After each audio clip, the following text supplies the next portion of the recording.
Assalamualaikum warahmatullahi wabarakatuh. Selamat pagi, siang, malam, dimanapun kalian berada. Terima kasih yang sudah meluangkan waktunya untuk menonton acara podcast kami.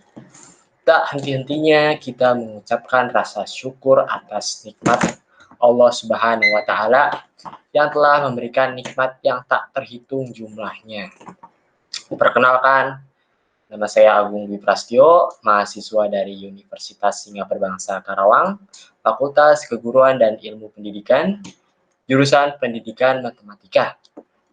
Tentunya kalian sudah tahu dong, di video ini kita mau bahas tentang apa? Yap, betul sekali, tentang paradoks Zeno. Nah, jadi apa sih yang dimaksud dengan paradoks Zeno dan bagaimana contohnya? Inilah kita akan membahas paradoks tersebut.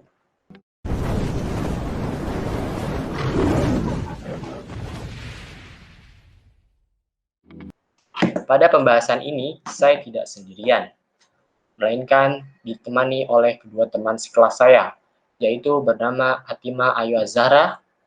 Halo. Dan Silvi Widianawati.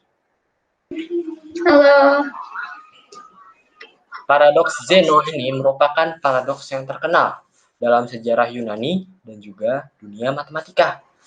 Paradoks ini menimbulkan pernyataan logika yang disampaikan Zeno kepada filsuf atau orang-orang yang hidup pada masanya, dan menjadi sangat termasyhur karena terus mengganggu matematikawan. Saking hebatnya, paradoks Zeno baru bisa terpecahkan 2000 tahun setelah kematiannya. Nah, pada paradoks Zeno yang kita bahas ini merupakan salinan dari buku Aristoteles. Dalam salinan buku Aristoteles sebenarnya terdapat 6 buah paradoks. Tetapi pada pembahasan kali ini, kami hanya membahas 4 buah paradoks saja. Di antaranya yaitu paradoks dikotomi, paradoks stadion, paradoks Asiles dan kura-kura, dan yang terakhir ada paradoks anak panah. Sebelum mengetahui paradoks yang dikemukakan oleh Zeno, ada baiknya kita jelaskan dulu pengertiannya. Jadi pengertian paradoks menurut KBBI adalah pernyataan yang seolah-olah bertentangan atau berlawanan dengan pendapat umum atau kebenaran ya, tetapi kenyataannya mengandung kebenaran. Nah, ada pengertian lain nih dari paradoks tersebut, yaitu situasi pernyataan yang benar dan salah pada saat yang bersamaan. Oke, sepertinya kita belum afdol nih jikalau kita mau membahas paradoksnya, tetapi belum mengetahui filsufnya terlebih dahulu. Silahkan Atima Ayu Azhara menjelaskan asal-usul biografinya Zeno. Nah, filsuf dari paradoks ini yaitu Zeno dari Elea. Zeno dari Elea itu seorang filsuf dari Yunani besar, lahir sekitar tahun 495 sebelum Masehi dan meninggal sekitar tahun 430 sebelum Masehi. Beliau itu merupakan anggota aliran Eleatik yang didirikan oleh Parmenides. Bahkan mereka berpendapat bahwa alam semesta aslinya tunggal, diam, dan seragam. Hanya tampak luarnya saja yang mengesankan perbedaan atau perubahan.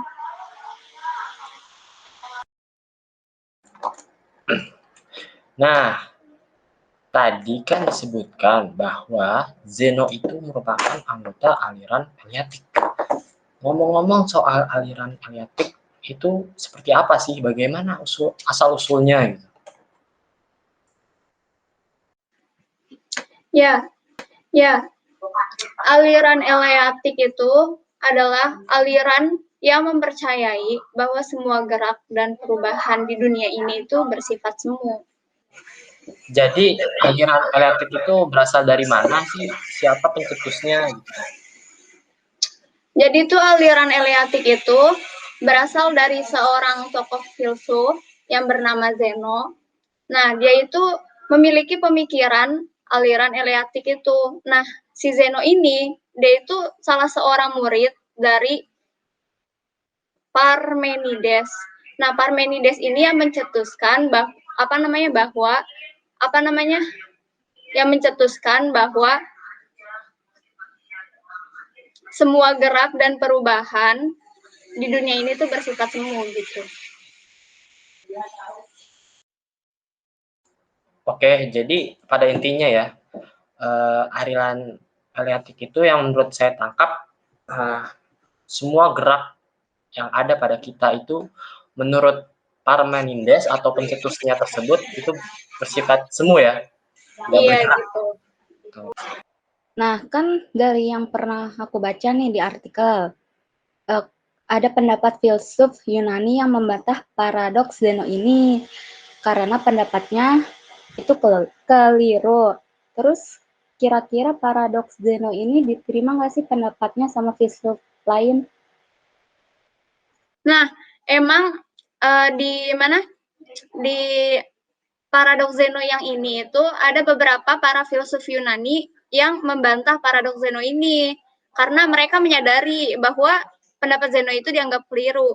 Tapi mereka itu nggak dapat menemukan bantahan melalui logika, sehingga akhirnya mereka harus menerima paradoks ini walaupun mereka sebenarnya tuh nggak nerima gitu.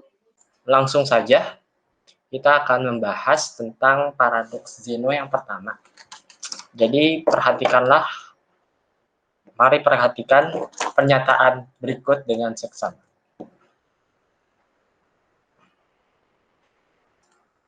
Oke, jadi sebuah benda menurut pernyataan Zeno begini, sebuah benda yang bergerak tidak akan pernah mencapai tujuan. Pertama-tama, benda harus menempuh segmen setengah perjalanan, lalu sesudah itu dia masih harus melewati banyak segmen, seperempat, seperdelapan, seperenam belas, dan demikian hingga jumlahnya perjalanan menjadi tak hingga banyaknya. Nah, di sini karena mustahil melakukan perjalanan sebanyak tak hingga, maka benda tersebut tak akan pernah sampai tujuan. Jadi dalam paradoks pertama dikotomi, Zeno menyampaikan bahwa gerak benda antara dua titik itu bersifat mustahil atau minimal, mengandung aspek filsafat yang misterius. Ada baiknya kita simak lagi paradoksnya di bawah ini. Jadi kalian perhatikan gambarnya baik-baik. Terlihat bahwa segmen perjalanan antara dua titik A dan B. Nah, di sini yang mengganggu Zeno bukan geraknya, melainkan bagaimana ketakhinggaan bisa begitu merepotkan. Nah, dalam paradoks dikotomi, Zeno menyebut bahwa karena segmen yang harus ditempuh berjumlah tak hingga, maka mustahil dilintasi oleh bendanya. Ibaratnya begini, apabila orang hendak berjalan menuju garis finish, maka lintasannya atau jalannya dapat dibagi menjadi bagian terkecil-kecil ya. Kemudian supaya bisa lewat, maka bagian kecil-kecil itu harus dijalani satu persatu. Sedemikian hingga pada akhirnya orang sampai garis finish. Nah, akan tetapi problemnya di sini adalah bahwa yang kecil-kecil itu jumlahnya amat banyak. Malah menurut Zeno jumlahnya mencapai tak hingga. Nah, jadi sekarang sudut pandangnya berubah nih. Kita tahu orang bisa menempuh jarak kecil-kecil. Akan tetapi, apakah bisa orang menempuh jarak kecil-kecil itu tak berhingga kali? Nah, disinilah akal mengatakan bahwa itu mustahil. Oleh karenanya, itu disebut sebagai paradoks. Oke, yang kedua ada paradoks stadion. Mari kita dengarkan statement berikut ya. Terdapat 3 buah barisan benda A, B, dan C di lapangan tengah stadion. Barisan A terletak diam di tengah lapangan, sementara barisan B dan C masing-masing terletak di ujung kiri dan kanan. Kemudian B dan C bergerak saling mendekati dengan kecepatan yang sama atau hendak saling bersejajar dengan barisan A. Nah, bisakah kalian menemukan jawabannya? Sebenarnya ini paradoks stadion adalah paradoks yang paling sederhana dibandingkan dengan yang lain. Karena apa? Dalam paradoks stadion, Zeno mengatakan bahwa Dua benda yang saling mendekati butuh waktu lebih singkat untuk bisa bersejajar. Pernyataan ini sebenarnya adalah penerapan dari teori relativitas Galileo yang diajarkan di bangku SMA kita dahulu. Nah, demikian juga dengan kasus paradoks stadion di atas. Ketika B dan C sama-sama bergerak, maka jumlah waktu sebelum mereka saling bertemu juga akan mengecil, sebab kecepatannya saling menjumlahkan. Sementara yang A atau yang tidak bergerak, alhasil terlihat seolah-olah yang satu lebih cepat dari yang lain, padahal sebenarnya tidak. Oke, sekiranya itu saja paradoks stadion. Selanjutnya, mari kita bahas mengenai paradoks Zeno yang ketiga, yaitu paradoks Asiles dan kura-kura yang dijelaskan oleh Sylvie Widianawati. Ya, jadi itu pada dalam mitologi Yunani, Arsiles itu merupakan seorang filsuf kesatria pada perang Troya, dan Arsiles ini melakukan lomba lari dengan kura-kura. Nah, Arsiles ini dia tuh tidak dapat mengalahkan kura-kura yang berjalan lebih dahulu. Jadi di sini itu kura-kura itu diizinkan untuk start lebih awal dibandingkan dengan Arsiles agar si Arsiles ini bisa menyamai kura-kura ini. Nah, ketika Arsiles menetapkan sasaran ke tempatnya si kura-kura yang berdiri saat ini, setiap kali Arsiles bergerak maju, kura-kura itu juga bergerak maju. Dan ketika Arsiles sampai di tempatnya kura-kura sekarang, nah si kura-kura ini udah berjalan maju sedikit lebih ke depan. Ketika Arsiles mengejar lagi di tempat yang kura-kura sekarang, si kura-kura ini juga dia itu udah maju sedikit lebih ke depan lagi. Begitu juga seterusnya. Gitu. Jadi kesimpulannya adalah mustahil untuk Arsiles menyamai kura-kura dalam lomba lari ini. Oke. Jadi tapi nih ya, dalam paradoks Arsiles dan kura-kura dalam kehidupan nyata, seharusnya Arsiles dapat menyamai atau mendahului si kura-kura kan? Tetapi mengapa si Arsiles tidak bisa menyamainya atau mendahulinya dalam kehidupan nyata? Iya, karena masalahnya hal itu nggak berlaku di dunia nyata gitu. Makanya disebut paradoks. Jadi siapapun yang pernah nonton balap pasti tahu faktanya. Jadi pembalap yang start belakangan selalu bisa menyalip di depannya. Emang kadang agak sulit sih ngelakuinnya, tapi nggak ada yang nggak mungkin gitu. Sebagaimana halnya dengan paradoks pertama si Zeno yang berusaha menyampaikan kesemuan konsep gerak. Jadi pergerakan yang wajar jadi kacau jika dianalisis secara tak hingga. Nah, karena ini menurut Zeno terdapat sejumlah kemajuan kecil-kecilan tak mungkin dikejar, jadi setiap Arsiles sampai di tempat kura-kura, kura-kura sudah melajukan sedikit lebih ke depan, nyusul lagi, dan sampainya di situ kura-kura udah melaju sedikit lagi juga, dan pada akhirnya Arsiles gak mampu melewati kura-kura itu. Jadi kayak mustahil itu yang tadi itu. Oh, jadi begitu. Baiklah. Selanjutnya kita akan membahas paradoks yang terakhir, yaitu paradoks yang keempat ya, yang akan dijelaskan oleh Fatima. Ayo Azhar. Dalam paradoks yang terakhir, paradoks keempat Zeno yaitu pergerakan anak panah. Zeno menjelaskan itu berpendapat bahwa situasi gerak dan diam mirip dan berhubungan. Zeno melihat waktu sebagai rangkaian masa kini yang berhubungan. Oleh karena itu, sebuah anak panah yang meluncur memiliki berbagai versi masa kini di perjalanannya. Ada masa kini sesaat lepas dari busur, ada masa kini setelah beberapa detik di angkasa, dan seterusnya. Masalahnya adalah bahwa di tiap masa kini itu anak panah mendiami tempat yang tetap, persis seperti kalau direkam kamera video. Di setiap frame tampak berbagai kondisi anak panah. Semua tampak diam.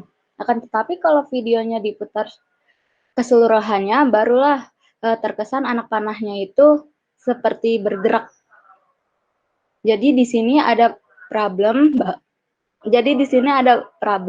Bahwa anak panah itu diam sekaligus bergerak. Pertanyaannya sekarang adalah, apakah gerak itu sendiri? Dengan singkat cerita, Zeno menilai bahwa paradoks anak panah menunjukkan kebenaran filsafatnya, bahwa gerak itu aslinya semu. Suatu benda terkesan bergerak cuma dalam persepsi manusia aja. Dalam paradoks anak panah ini, kenapa benda yang dikatakan diam dan gerak itu saling berhubungan gitu?